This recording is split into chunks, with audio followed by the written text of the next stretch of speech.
Now, starting today, Europe's highest human rights court will rule on 3 climate change cases. The trio of cases will be brought by individuals ranging from different ages and backgrounds, including Portuguese Gen Z youth and Swiss boomers. So what's it all about? Let's get both sides of the argument. Tessa Khan, Director of Uplift, is with us, and Noah Khogali is also with us, Conservative councillor and political commentator. Young voices. It's great to see you both. Ladies first, how monumental are these cases today? Well, they're really significant in that we are going to hear about the outcomes of 3 separate cases at once. And one of those cases, which has been brought by Portuguese youth who have been affected by wildfires and extreme heat in Portugal driven by climate change, are actually bringing a case against 33 governments simultaneously, including the UK government. So the outcome of that will certainly be significant if it goes against governments. What do you think now? I really don't think it'll be very significant at all. You've really got to ask what the point is here and why it's being brought. First of all, I don't think this is a case for the ECHR, which is a domestic policy issue. And if it's a conversation that you feel needs to be had, it's one that should be had at home. Lobby your own government, be involved in that discussion at home. Don't go to the ECHR and try and get a judgment that, at the end of the day, is probably not going to mean anything. And then, second of all, kind of building off of that, is this the most helpful way to contribute to the debate? What's the best way to, inspire change at home? Is it to be involved in the policy debate, or is it to do these kind of, performative gestures that really don't help anyone or do anything, as opposed to, things that could actually inspire some movement in terms of the domestic debate? Well, I mean, I disagree with that fundamentally for a few different reasons. The first is that governments are not above the law and courts exist to enforce the law. And actually, to get to the European Court of Human Rights, courts require you to have sought remedies within your own countries, to have asked politicians to do more. This is really a court of last resort, and that's why these kids find themselves seeking protection of their human rights, which are protected under law in the UK, and that protection simply isn't forthcoming.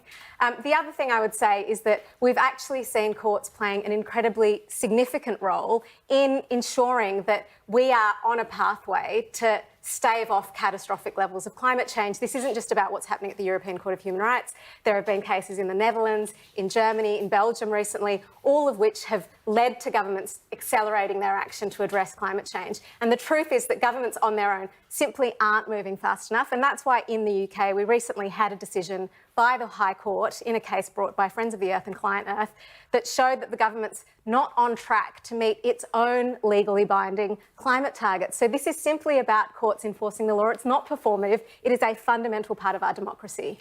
Do you really believe that if the ECHR turns around and says, UK government, for example, the almost 50% cut in carbon emissions since the 1990s, that's got not good enough, that's going to be the thing that inspires change? I really don't see that. We need to be ensuring that, say, young people that want to be, the real pushers of change get involved in science, research and development, the things that in the long term are going to be what ultimately saves us from this problem. We need to be realistic here, not just trying to, be the big news story. It's better than just Stop Oil throwing paint on things and blocking roads, but it's still not particularly helpful.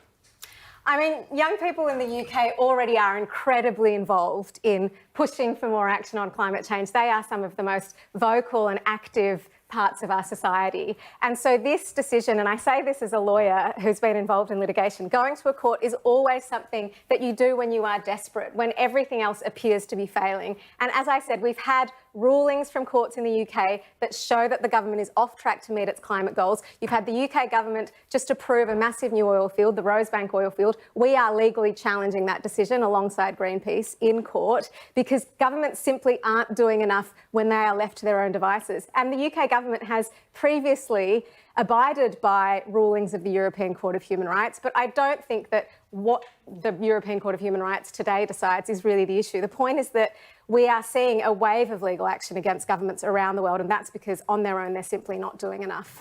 And I think you've almost touched there on one of the reasons that I think this is so unhelpful.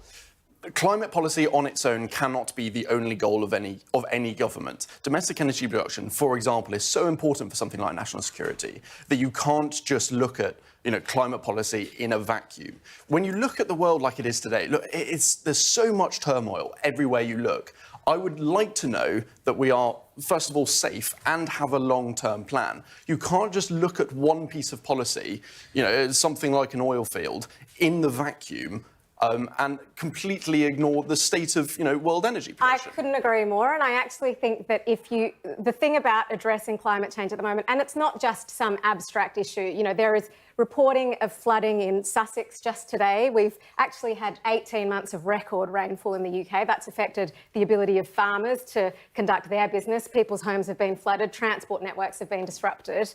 And so whether or not we address climate change goes to the heart of whether or not we have a functioning economy and whether or not people can live the lives that they deserve. The Rosebank oil field is not contributing to the UK's energy security. That much is clear. That argument, I think, has been won, and yet the UK government continues to press ahead in the interests of massively profitable oil and gas companies, even though the science is clear that we can't continue to open up new oil and gas fields without contributing to exceeding safe climate thresholds. And that's why we've got to make sure that courts are also brought into the discussion to enforce, as I said, legally binding protections that enforce our rights and ensure that governments don't overstep the mark. Final thought. The UK especially is doing quite well. We've seen a huge reduction in our carbon and greenhouse gas emissions since the 1990s. And all I'm asking is, do you have some faith? We're moving in the right direction.